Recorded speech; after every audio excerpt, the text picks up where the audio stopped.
Señal online. Pauta Inmobiliaria, te invito a escuchar en radiohoy.cl.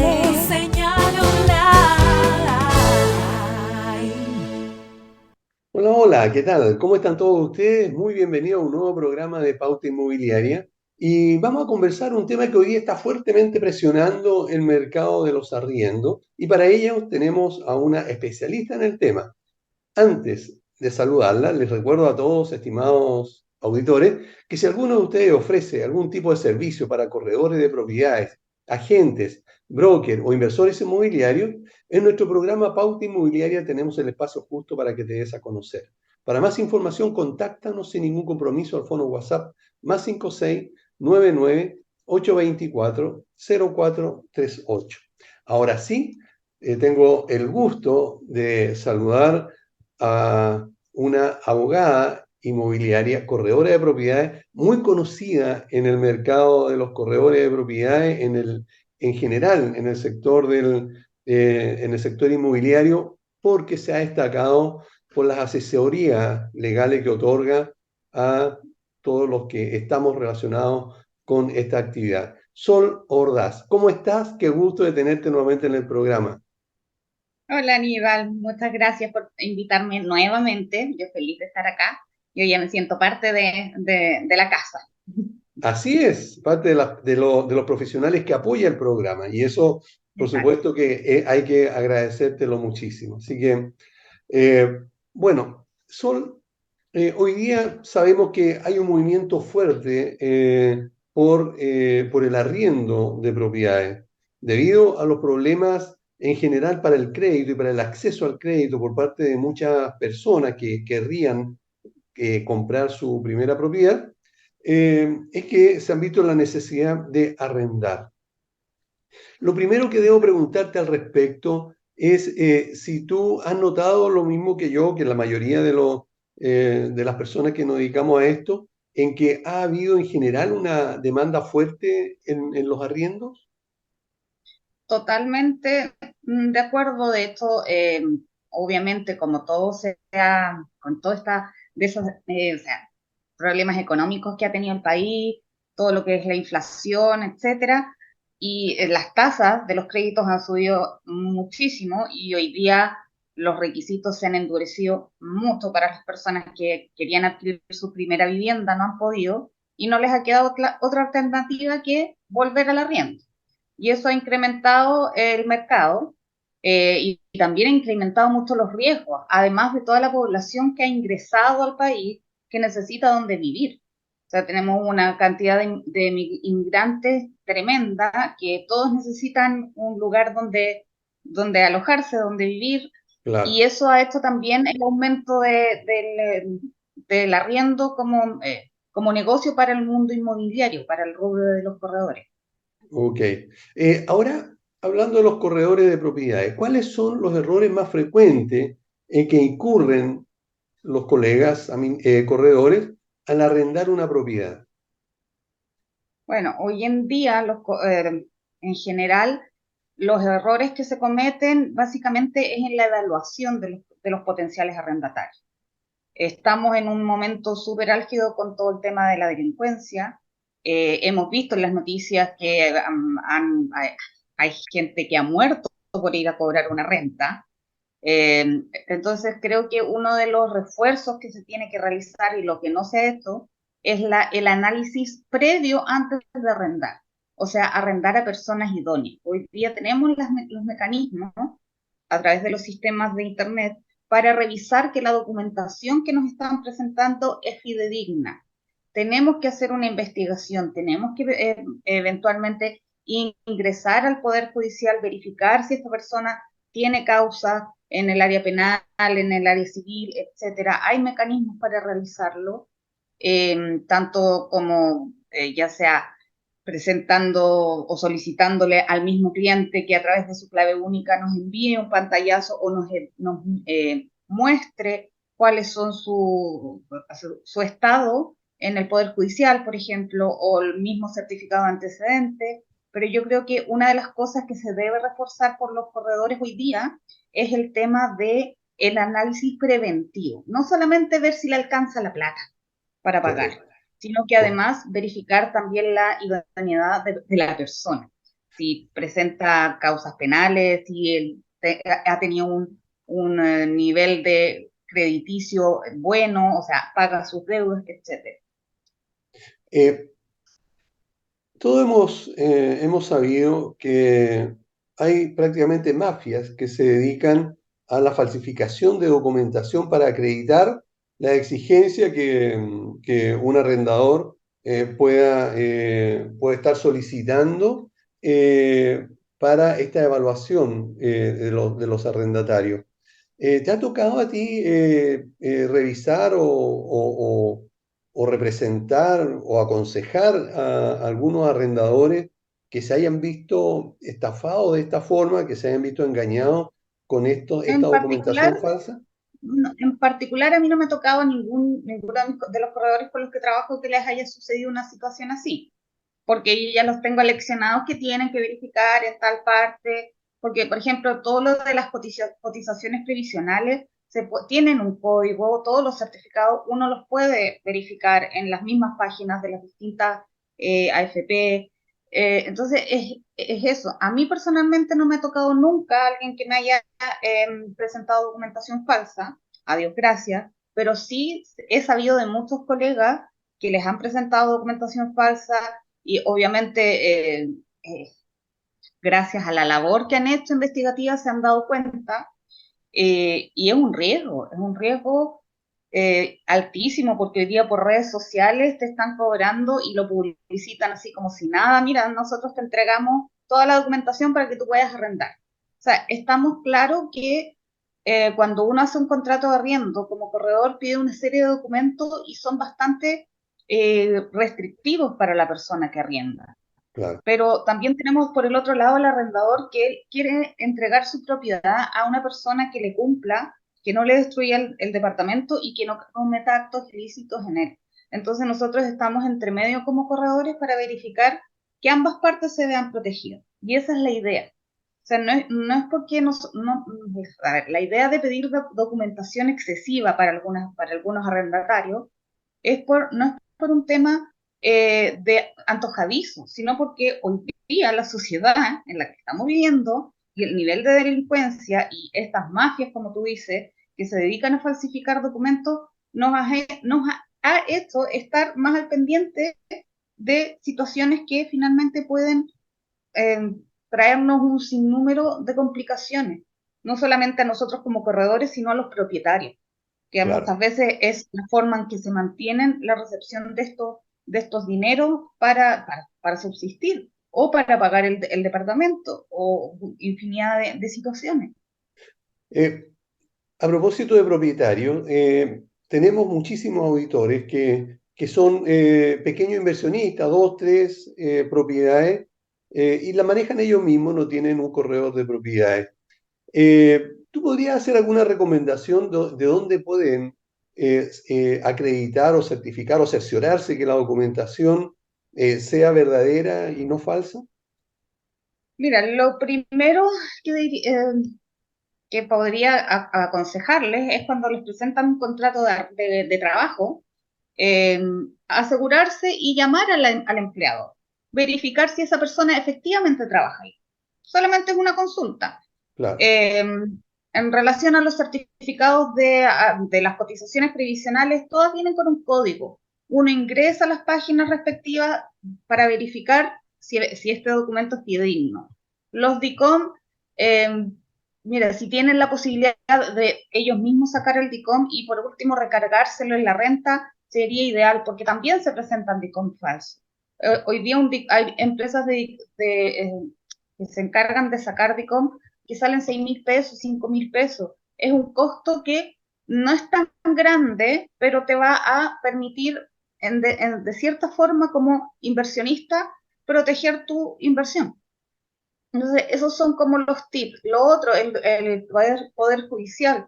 Uno como invitado del Poder Judicial puede verificar si una persona tiene causa. También puedes, o sea, esto ya va un poquitito más allá, cuando ya tienes prospectos ya más definidos, decirle, mira, ¿sabes qué? uno de mis requisitos es que tú, en tu dispositivo móvil, con tu root y tu clave única, yo no me meto, tú no me das tu clave única, porque eso sería ilegal, tú me muestres un pantallazo de tus causas en el Poder Judicial. Que tú lo hagas, tú de tu teléfono, yo no me meto, pero tú me muestras tu historia en el Poder Judicial. Esa es una buena medida, y así uno se da cuenta si la persona ha tenido, no sé, pues, causas penales, por violencia intrafamiliar o por, qué sé yo, cualquier cosa. Y uno puede verificar la sanidad de esta persona, por decirlo así. Esa es una buena recomendación.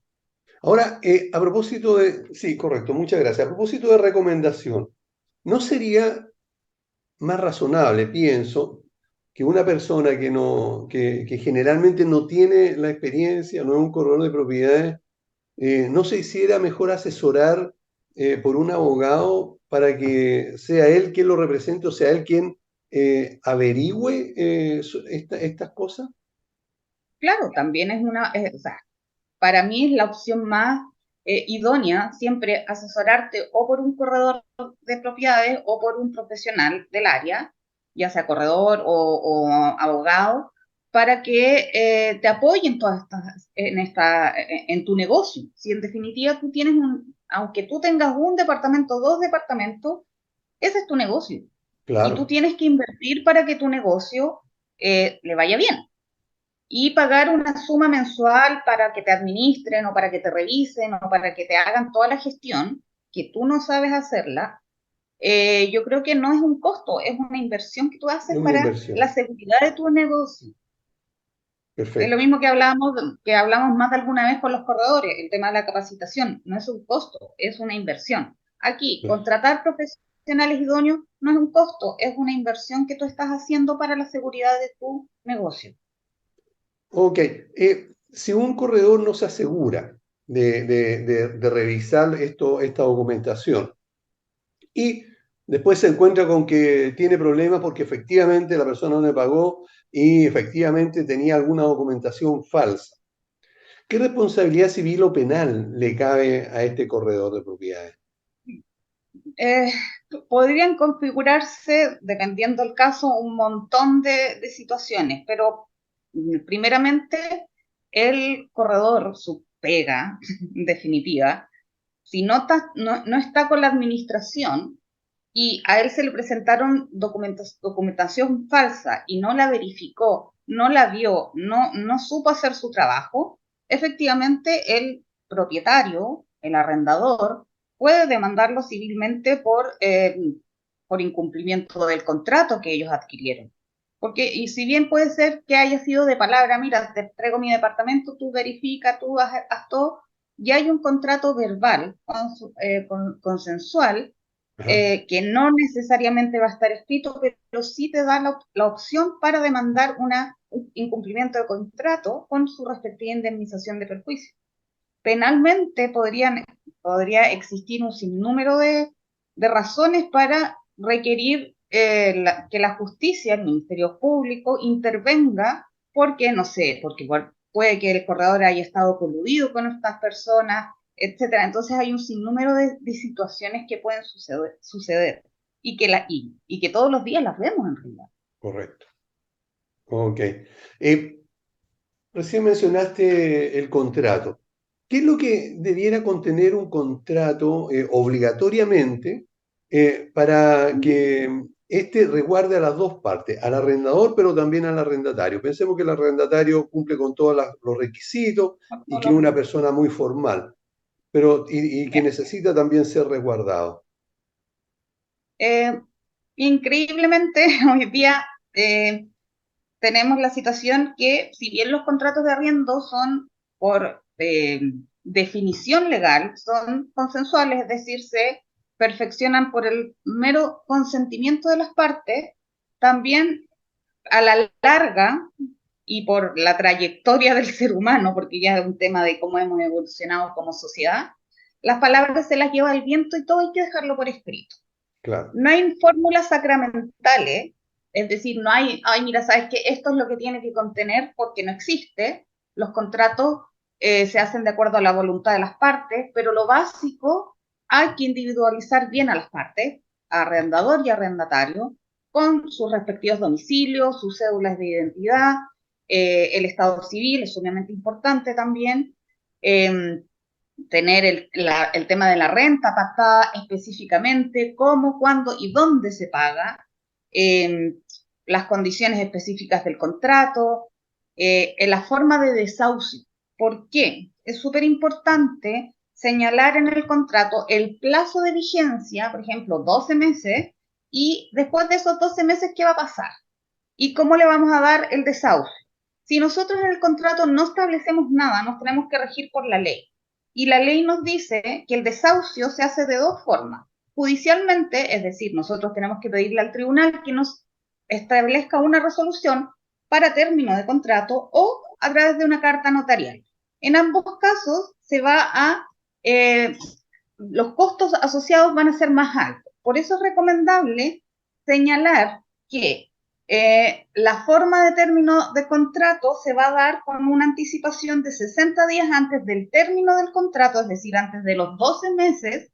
Si, por ejemplo, el contrato termina en diciembre, nosotros tenemos que ponerle término a fines de octubre a través de una carta certificada u otro medio idóneo que nosotros establezcamos. Por ejemplo, correo electrónico. Si no lo tenemos establecido en el contrato, cualquier notificación que hagamos de otra forma que no sea la establecida por la ley va a ser nula.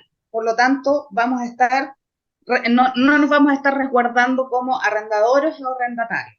Y vamos a tener que seguir cumpliendo el contrato, y si no lo cumplimos, caemos en incumplimiento, nos pueden demandar, etcétera, etcétera. Ok, Eso es como lo básico. ok, pero en el caso siguiendo con los contratos, ahí entonces se debería establecer absolutamente paz. Pero algunos he visto, algunos contratos que no, he encontrado el problema, que no se establece, por ejemplo, el aumento del canon una vez al año, cada cuánto tiempo se va a aumentar en este caso, el valor del arriendo. ¿Cómo se podría solucionar eso si es que no quedó establecido? Si no queda establecido, o sea, si no queda establecido en un inicio, hay que hacerlo de acuerdo a las partes, es decir, reunirse y mira, ¿sabes qué? Lo normal es que esto se reajuste ya sea semestralmente o trimestralmente o como ustedes quieran, pero hay que hacer un anexo de contrato. Si en el contrato inicial no quedó, se tiene que pactar en un anexo de contrato para que ambas partes estén de acuerdo. Porque si nosotros hacemos algo, una de las partes hace algo que no está establecido en el contrato, simplemente vamos a estar infringiendo los acuerdos tomados inicialmente. La renta, yo siempre, o sea, siempre que se hace un contrato, la renta o se pacta en UF, la UF se reajusta diariamente, por lo tanto, no puedes reajustarlo a través del IPC, sería un reajuste sobre reajuste, o simplemente la pactas en pesos y la reajustas de acuerdo al IPC en el periodo que tú quieras. 3 meses, 6 meses o 12 meses, de acuerdo al acuerdo que lleguen con el arrendatario. Y esto se hace de acuerdo a la variación que experimente el índice de precios del consumidor. Hoy día existe, el INE tiene el IPS tiene una calculadora del IPC. Claro. Entonces, lo que hay que hacer y es súper fácil, es una herramienta que todos los corredores la pueden utilizar y cualquier persona, uno ingresa a esta calculadora del IPC, establece el monto, los meses y te arroja la variación. Perfecto. Y te dice el monto que va a tener que pagar el arrendatario en los próximos 12 meses o 6 meses, hasta la próxima variación. Correcto. Bueno, eso es uno de los temas o de los temas, claro, que debiera contener, digamos, obligatoriamente un contrato de arriendo, También, digamos, por lo menos, exacto, digamos, el reajuste, ¿verdad? Mira, exacto. Marcela pregunta, ¿qué pasa con los desperfectos al interior de la propiedad? ¿Quién los paga? Como también, ¿quién paga el fondo de reserva y seguros en los edificios? Ya. Los desperfectos, ya, esto es todo lo que tiene que ver con las mejoras. Las mejoras están, toda esta materia está establecida en el Código Civil. Como no hay definiciones muy específicas de qué es lo que le corresponde a cada uno, hay tres grandes agrupaciones de reparaciones que hay, que son las necesarias, las locativas y las voluntarias. Las voluntarias. Las voluntarias las vamos a dejar de lado porque son, en definitiva, las mejores que el arrendatario porque quiere, las hace. Nadie lo obliga, no es necesario para el inmueble, etc. Y después tenemos las locativas y las necesarias. Las necesarias siempre le van a corresponder al arrendador. ¿Por qué? Porque son las reparaciones específicas que requieren inmueble durante el tiempo para que su uso sea apropiado para el fin para el cual se está arrendando. Por ejemplo, el arrendador está obligado a que cuando le entregan la propiedad, independiente el trato que tuvo con el arrendatario anterior, cuando la pone de nuevo en arriendo, tiene que revisar que, no sé, pues, los flotadores de los WC estén en buen estado, las llaves estén funcionando, se haya hecho no sé, pues si había caldera, que se haya hecho la mantención, que el calefón esté en buenas condiciones, etcétera. Todas esas cosas son las reparaciones necesarias. Ahora, cuando ya se traspasa el arriendo y el arrendatario es el que empieza a utilizar todas estas cosas, si hay un desperfecto, que sea por su uso indebido o por su responsabilidad, por ejemplo, ocupó mal la caldera o lleva 5 años arrendando y no hizo la mantención periódica que le correspondía, son costos que ya pasan a ser locativos. O sea, claro, locativo y son de cargo del arrendatario. Es decir, el arrendatario tiene que hacerse cargo de todo lo que tenga que ver con el uso apropiado del inmueble y las mantenciones correspondientes. El arrendador tiene que entregar la propiedad en óptimas condiciones con todas sus cosas al día, en perfecto estado. Y el arrendatario tiene el deber de mantenerlas en las mismas condiciones. Okay. Eso es como más o menos lo que se distingue. Y respecto a los gastos comunes, claro, ahí hay un gran tema, porque o sea, yo he escuchado incluso discusiones ya entre abogados, corredores, que dicen que los gastos comunes incluso ni siquiera deberías pagarlos el arrendatario. ¿Por qué? Porque en definitiva en los condominios, ya sea de edificios o condominios de casa, claro. En definitiva son de mantención de la propiedad en sí. Pero finalmente se ha llegado como un consenso en decir que los gastos ordinarios de los gastos comunes, que son la mantención de las áreas verdes, la mantención de piscina, mantención de calderas, etcétera, eso le correspondería al arrendatario, los sueldos de los conserjes, eso le correspondería al arrendatario, porque en definitiva él los está usando diariamente. Y correcto, todo aquel gasto extraordinario, es decir, por ejemplo, no sé, se va a pintar el edificio o los gastos de reserva, etcétera, esos debería pagarlos el arrendador porque en definitiva aumentan la plusvalía de su inmueble. ¿Sería legal en este caso, y lo estoy preguntando yo, no Marcela, que el arrendatario, por ejemplo, la cuota de la pintura, por ejemplo, o el seguro de incendio de las áreas comunes, lo pague él, porque se lo cobran dentro del gasto común, y él, a su vez, cuando deba pagar el arriendo, lo descuente, entregándole, por supuesto, el comprobante de que ya pagó al arrendador? ¿Podría hacer eso? Claro, podría ser mientras medie un acuerdo entre las partes. Porque generalmente, o sea, y eso es súper importante también establecerlo en el contrato. A veces pasan por alto el tema de los gastos comunes y no es malo establecer en el contrato, decir, mira, los gastos comunes van a correr por cuenta del arrendatario, pero los gastos adicionales, los gastos extraordinarios que se asuman por una asamblea de copropietarios, etcétera, etcétera, esos van a ser de cargo del arrendador y se podrán descontar de la renta del mes siguiente de que se pagara. Es total y absolutamente plausible y recomendable establecerlo. Perfecto. Ok. Ahora, ¿para qué sirve la garantía económica en un contrato de arriendo? ¿Y en qué momento se puede usar? Estamos hablando de la garantía que tiene que dejar el arrendatario. Claro. Ya.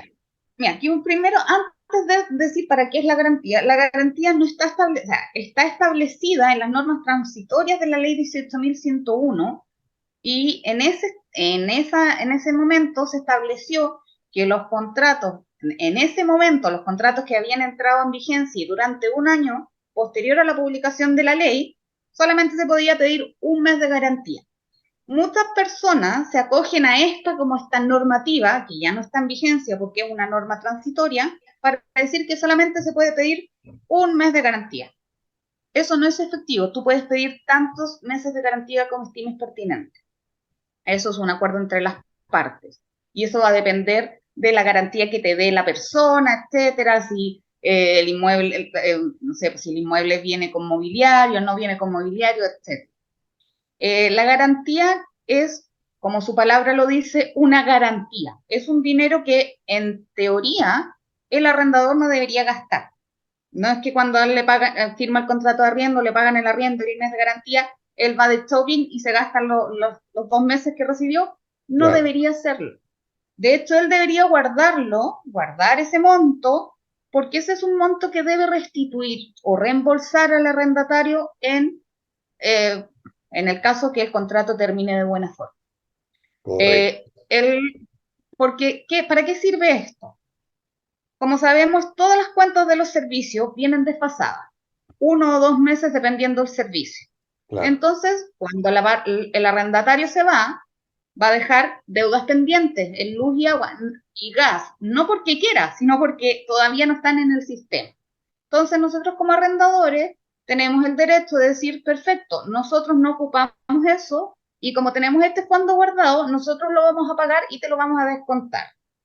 También el arrendador está autorizado a descontar cualquier desperfecto o perjuicio que se haya ocasionado por obra del arrendatario o sus dependientes o sus visitantes y que no sean del uso natural y obvio de la propiedad. Por ejemplo, no sé, se rompió un vidrio y el arrendatario no lo repuso, Claro.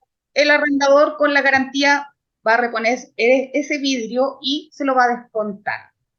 Perfecto. A mi juicio, y es un tema sumamente personal, hay personas que dicen que la garantía se devuelve en el mismo valor. Es decir, si tú pagaste 100.000 pesos de garantía, tienes que devolver 100.000 pesos de garantía. A mi juicio, la garantía siempre debe devolverse reajustada. ¿Por qué? Porque los 100.000 pesos de ayer no son lo mismo que los 100.000 pesos hoy día. Ok. Debemos ir a una pausa y volvemos inmediatamente. No se vaya nadie porque volvemos en 5 segundos. Mire, escúchenos nomás. No te vayas. Volvemos después de una breve pausa comercial. Disfruta en la sintonía de la hora. Personaliza tus ideas con Estampados MG.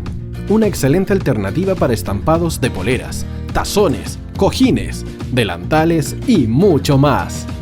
Especializados en personalizar recuerdos para todos los fanáticos del fútbol y clubes de fans. Encuéntranos en Facebook y Twitter como @estampadosmg. Despachos a todo Chile. La mejor opción de precio y calidad la encuentras en Estampados MG. Estudio Jurídico Global Use. Especialistas en Derecho Laboral, Civil y de Familia. Contamos con una vasta experiencia en temas relacionados con el derecho del trabajo. Autodespidos, fuero maternal, despidos injustificados. En Global Use tenemos la solución. Que los problemas no te quiten el sueño. Protege a tu familia de los imponderables de la vida. Tenemos la solución concreta al precio justo. Para mayor información, escríbenos al correo contacto@globaluse.cl. Estudio Jurídico Global Use. Estamos al servicio de la gente.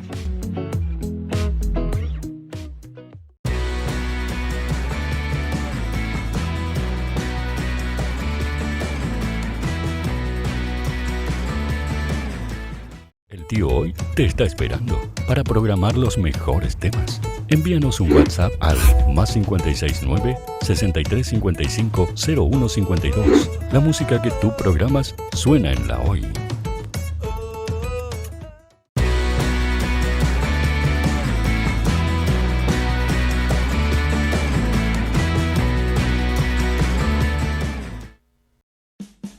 Vota en las diferentes categorías de nuestro ranking. Tú eliges los temazos de la semana en La Hoy.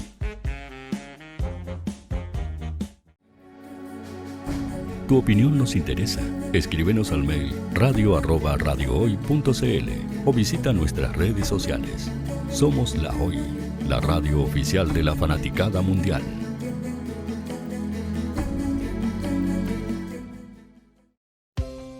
Tú, que nos escuchas todos los días, ¿sabes por qué somos la radio oficial de la fanaticada mundial? Si no lo sabes, sube el volumen. Hola tío, aquí Andrew de Argentina. Hola tío, hoy soy Deb.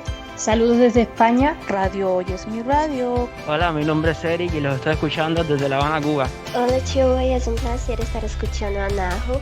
Os mando un saludo desde Brasil, o como decimos por aquí, un abrazo muy fuerte. Chao, chao. Hola tío, soy Ángela y soy de Puerto Rico. Hola tío, aquí una peruana desde Italia, en sintonía de la radio de la fanaticada mundial con Radio Hoy y el tío Hoy, por supuesto. Hola tío, Hoy soy Alexa de México, tengo 8 años. Hola tío, ¿cómo estás? Te saluda Mónica Osuna desde Paraguay. Hello tío Hoy, we're streaming from the United States and we thank you for doing this special stream. La Radio Hoy, soy Laxane y los escucho desde Nicaragua. Hola tío, soy Majo de Bolivia. Hola Radio Hoy Chile, muchos saludos desde Honduras. Hola tío, te saluda Eric desde Ecuador. Hola, soy Mabel de Buenos Aires, Radio Hoy te escucha. Hola, buenas tardes, saludos desde Venezuela. Hola Radio Hoy, les saluda Germayori Mancía desde Guatemala. Hola amigos de Radio Hoy, tío Hoy, tío Hoy, tío Hoy. Para Chile, América y el mundo, Radio Hoy, la radio oficial de la fanaticada mundial. Hola, estoy buscando, sí, a ti te estoy buscando. Quiero que tú seas parte de Radio Hoy, la radio oficial de la fanaticada mundial. ¿Y cómo hacerlo? Fácil, muy sencillo. Envíame un correo a radio@radiohoy.cl con tu idea o con tu proyecto de programa y conversemos, hablemos. Porque aquí en Radio Hoy, la radio digital más importante de Chile, queremos que tú seas parte de esta inmensa familia de la fanaticada mundial. Recuerda, envíanos un correo y conversemos. Somos Radio Hoy, la radio oficial de la fanaticada mundial.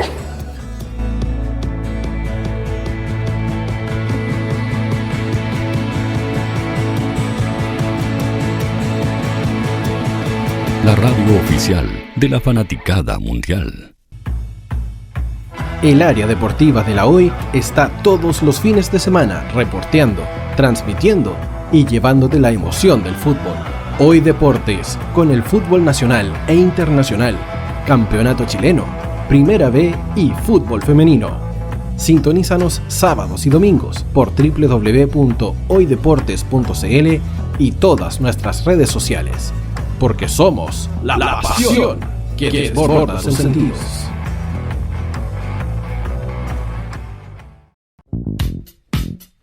¿Quieres que tu marca llegue a miles de personas? ¿Buscas hacer crecer tu negocio? Envíanos un mail a radio@radiohoy.cl y sé parte de nuestra parrilla programática. Únete al equipo de auspiciadores de La Hoy. Radio Hoy es una empresa Hoy Comunicaciones. Visítanos en www.hoycomunicaciones.cl.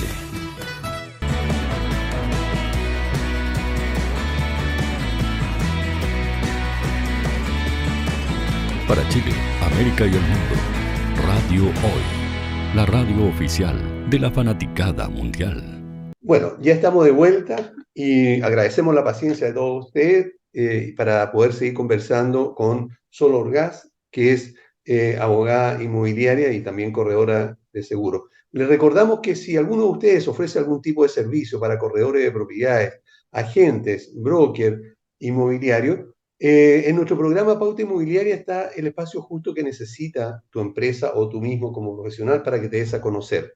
Para más información, contáctanos al fono WhatsApp +56 99 824 0438. Mira, en la pausa llegó una consulta de Jorge y te pregunta, Sol, si es necesario que el contrato de arriendo sea notarial. Ya, el contrato de arriendo, si bien no es necesario que sea notarial, hoy día, para nosotros poder acogernos al procedimiento monitorio establecido por la modificación legal del año pasado y poder sacar a los arrendatarios más rápido con esta ley que se denomina Devuélveme mi casa, es necesario que el contrato esté firmado ante notario y además tenemos que presentar el dominio vigente de la propiedad y el arrendador tiene que ser el propietario del bien raíz. El dominio vigente tiene que tener una vigencia de no mayor de 30 días desde su emisión, para que sea válido, para que el notario nos autorice el contrato. En caso de que nosotros hagamos un contrato de arriendo firmado en la casa, ya firmamos acá, no lo pasamos ante notario, no es que no tengamos un contrato de arriendo, lo tenemos. Y también podemos demandar a través de los tribunales, pero no vamos a poder utilizar el procedimiento monitorio y nos vamos a tener que ir al juicio de arrendamiento anterior, que todos sabemos que no es muy beneficioso y tarda mucho tiempo por la saturación de los tribunales de justicia hoy. Okay, entonces ese es el beneficio de firmarlo ante notario. Ok, por favor, ¿nos puedes aclarar en qué consiste ese certificado de dominio vigente, por favor? El certificado de dominio vigente se saca o se solicita en el conservador de bienes raíces respectivo de donde se encuentra la propiedad, de la comuna donde se encuentra la propiedad, y lo que hace o lo que nos certifica es que la propiedad hoy en día está o su propietario es X persona y nos individualiza el bien raíz. Eso es el dominio vigente. Perfecto. Ok. Debido a que hoy día todo debería quedar resguardado precisamente para los arrendadores, aunque no sea obligatorio el que se firme un contrato notarial, es lo más recomendable, ¿verdad? O sea, no sería de muy buen juicio no firmarlo ante notario porque pudiera pasar. Tal vez haya muy buena voluntad por parte del arrendatario, pero no sabemos qué puede pasar en el futuro con él, ¿verdad? Y podría ser una buena herramienta para poder entonces hacer más rápida la salida de ese arrendatario, ¿verdad? Exactamente. Y aún así, si no estuviéramos con esta ley de procedimiento monitorio, esta modificación legal, el hecho que la firma conste por escrito y firmada ante un notario nos hace plena prueba de la existencia del contrato, que es uno de los puntos que vamos a tener que probar en cualquier juicio, la existencia de este contrato. Si está firmado ante notario, le damos veracidad a esto, entonces no vamos a tener interrupciones o excepciones dilatorias en el juicio que nos va a aumentar el plazo de espera para la resolución. Y además, teniendo un contrato escrito, el arrendatario no puede decir que la renta es otra, porque la ley establece que si el contrato, como por naturaleza jurídica, es un contrato consensual, si no consta por escrito, el arrendatario es el que establece el valor de la renta, por así decirlo. Por ejemplo, si él prueba que durante 6 meses, si bien el contrato de palabra quedó en 400.000 pesos y él durante 6 meses depositó 200.000 pesos, se prueba automáticamente que el arriendo es de 200.000 y no de 400.000, como decía el arrendador. Entonces, eso es, no es solamente por el procedimiento monitorio, el tema de la redacción y la firma ante notario, sino que nos da una plena prueba para poder proceder ante los tribunales. Perfecto. ¿Por qué todos los corredores en general piden un aval o un codeudor solidario?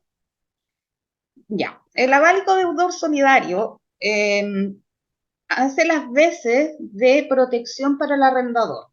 ¿Por qué? Porque al momento de tú demandar, tienes 2 patrimonios para hacer efectivo las deudas existentes. No solamente la del arrendatario, sino la del codeudor solidario. Se le señala como fiador y codeudor solidario. Yo siempre establezco que lo mejor es que sea codeudor solidario. ¿Por qué? El codeudor solidario es deudor en la misma calidad del arrendatario. Entonces, al momento de la demanda, tú demandas conjuntamente a los dos. Si es fiador solamente, él es un deudor subsidiario. Por lo tanto, primero tienes que demandar al arrendatario y si él no pudiese o no quisiese pagar, recién ahí puedes demandar subsidiariamente al fiador. Entonces, por eso es importante establecer la solidaridad de la obligación, es decir, que ambos sean igualmente responsables de la misma forma y así es más fácil demandar porque demandas conjuntamente. Y el primero que pague libera la obligación contigo. Entre ellos se arreglarán después. Ese es un tema que uno como arrendador no se tiene que meter. Esos son problemas de ellos. Correcto. Pero esa es la importancia del codeudor, que tienes un patrimonio para garantizar el pago de las deudas que queden. Eso. Ahora, esto es verdaderamente efectivo, ¿verdad? ¿Es factible judicialmente cobrarle a este deudor? ¿Cómo se le cobra en primer lugar? ¿Se puede llegar a la justicia con él? ¿Cómo? Claro, cuando presentas la demanda, o sea, estamos hablando ya de las demandas de cobro de las deudas insolutas, uno presenta la demanda conjuntamente a ambos. Los demandados son dos, no uno. No solamente el arrendatario, sino que es el arrendatario conjuntamente con el codeudor. Son ambos. A ambos se les notifica la demanda y ambos son obligados. Y se le pueden embargar bienes a ambos, si se llega al cumplimiento de la sentencia, etc. Perfecto. Ok. ¿Cuáles son los deberes de los arrendatarios y también de los arrendadores? Algo que es ineludible para cada una de las partes. Mira, los deberes y obligaciones es una moneda de dos caras. ¿Por qué? Porque las obligaciones de uno son los deberes del otro. O sea, claro, los derechos del otro. Claro. Los derechos básicos del arrendatario son usar la cosa, que le entreguen la cosa en las condiciones que se comprometieron a entregar, usarla de acuerdo a su destino, que no se le turbe su residencia con ningún acto que sea perjudicial para él. Básicamente es eso. Y su obligación, por el contrario, es pagar la renta, la mantención del inmueble, eso. Y el arrendador tiene como derecho la remuneración, es decir, el pago de la renta, ese es su derecho primordial, y el derecho a que se le mantenga el bien raíz en buen estado. Y por otro lado, sus obligaciones es entregar la propiedad de acuerdo al uso que corresponde, con todas sus mantenciones, hacer las reparaciones necesarias durante el contrato y no perturbar al arrendatario. Eso es más o menos a grandes rasgos los deberes y obligaciones de las partes. Perfecto. Ok. Ahora, ¿cuáles son los errores más frecuentes en la redacción de los contratos de arriendo? Recién veíamos algunas partes, pero con lo que te has encontrado tú o con lo que más consulta te hacen. El error más grave es usar plantillas, es decir, formatos preestablecidos. Yo no digo que yo no haga eso, yo trabajo en base a formatos, pero yo utilizo una plantilla que es como ir a la modista o ir al sastre. Claro. Tú tienes plantilla, pero para que el traje quede perfecto, tú le tienes que hacer modificaciones. Entonces tienes que ir cosiendo el traje a la medida. Pero hay muchos corredores que no hacen eso, que simplemente agarran un formato, le cambian los nombres, le cambian el monto y listo. Y obviamente no lo adecúan al caso concreto. Yo no estoy en contra del uso de formatos, para que no se entienda. Yo no hago un contrato, cada vez que me piden un contrato, yo no lo hago de pe a pa, porque no es imposible. Los abogados antiguos lo hacían así con las máquinas de escribir, claro, cuando no habían computadores, pero la idea es utilizar estos formatos, pero adecuarlo al caso concreto. En el derecho, nosotros utilizamos una palabra que se llama la casuística, que es caso a caso, ni un caso es igual al otro. Pueden tener similitudes, pero son todos diferentes. Las personas somos todos diferentes, los contratos y las negociaciones son todas diferentes, por lo tanto, eso es lo que hay que plasmar en cada contrato, y ese es el gran error que cometen los corredores, usar formatos y dejarlos ahí. La importancia de utilizar un buen contrato es que en el caso de tener un inconveniente y terminar en la justicia, es que con el contrato, si tenemos un buen contrato, un contrato robusto, hecho a la medida para el caso concreto, no vamos a necesitar ningún otro medio de prueba para ganar el juicio. Eso es la importancia. Por eso es tan importante el contrato, porque no, por sí solo nos va a ganar un juicio. Perfecto. Ok. Ahora, ¿cuáles son los mayores conflictos, desacuerdos entre arrendatarios y arrendadores? Todo lo que son las reparaciones del departamento o del departamento, de la casa, del local, lo que sea. No, es que esto te corresponde a ti, no que te corresponde. Ese es el gran problema. Y como no está establecido y delimitado específicamente en la ley, qué es una reparación necesaria, qué es una reparación locativa y a quién le corresponde, se producen los grandes problemas. Yo llamo a los corredores a establecer en los contratos casi punto por punto a quién le corresponde cada cosa. Por ejemplo, el tema de los flexibles. Los flexibles de todo lo que son las llaves, sí, son, en definitiva, tienen un tiempo de caducidad, por decirlo así. Se están a perder, claro, o las gomitas, y el agua empieza a gotear. ¿A quién le corresponde cambiarlo? ¿A quién le corresponde pagar el gaffeter para que cambie el flexible o la gomita de la llave, etcétera? Entonces ahí hay que entrar a ver si el arrendador, cuando entregó el departamento, hizo las mantenciones correspondientes o no las hizo. Y si el arrendatario utilizó o mal utilizó todas las instalaciones. Entonces, como te digo, es sumamente casuístico y hay que analizarlo y negociarlo caso a caso. Porque, por ejemplo, el tema de los flexibles, si el arrendador tiene un departamento que es del año 80, por dar un año, y nunca le ha hecho una mantención, nunca ha cambiado flexible y de repente se rompió el flexible, claramente es responsabilidad de él, del arrendador, porque en este caso él nunca hizo una mantención. Por otro lado, si el departamento es de la misma fecha, pero el arrendador periódicamente ha cambiado los flexibles, mantiene los enchufes en buen estado, hace las mantenciones, y por ABC motivo, porque el arrendatario, no sé, hizo una fiesta, alguien pasó a llevar algo y se rompió un flexible, ahí le correspondería al arrendatario porque es responsabilidad por su mal uso. Entonces, correcto, es súper delicado el tema, es muy, okay, muy delicado, y es el gran problema que existe. Perfecto. Cambiando un poco de tema ahora, porque creo que es necesario para se enteren nuestros auditores, necesito tu opinión sobre una situación. Tú eres abogada, eres corredora de propiedades, pero también eres profesora de corredores de propiedades, por lo menos yo sé que lo eres de CEPEVAL, ¿verdad? Pero además también das charlas y capacitas a corredores.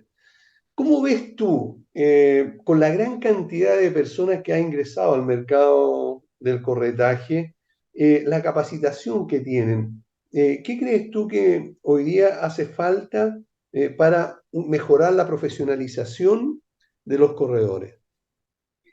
Mira, en primer lugar, lo que hemos hablado más de alguna vez, es que finalmente el Estado se haga cargo y profesionalice y dé pauta y saquen la ley que está durmiendo en el Congreso hace años, que se pongan de acuerdo finalmente para unificar y darle una estructura a este rubro y profesionalizarlo. Y en el intertanto, mientras no se consiga esto de manera gubernamental, los corredores tienen que profesionalizarse. Y a lo que yo llamo profesionalizarse es capacitarse diariamente, constantemente. Hay muchos medios de capacitación hoy día. Hoy día no te tienes ni siquiera que mover de tu casa para capacitarte. En CEPEVAL a ti te consta, hay excelentes cursos de corretaje, hay mucha oferta hoy día para capacitarse, hay un montón. Nosotros yo le hago siempre propaganda gratuita a CEPEVAL porque hago clases ahí y sé el nivel de profesionales que tienen capacitando y durante todo el año dan charlas y talleres, pero hay un montón de instituciones que hacen exactamente lo mismo. Para regodearse de todos los precios y calidades, hay que buscar. Y lo otro importante es que los corredores de propiedades cobran un honorario no elevado, yo no considero que sea elevado, pero es justo, y dentro de ese honorario también tienen que tener considerados los costos de abogados, arquitectos, topógrafos, etcétera, porque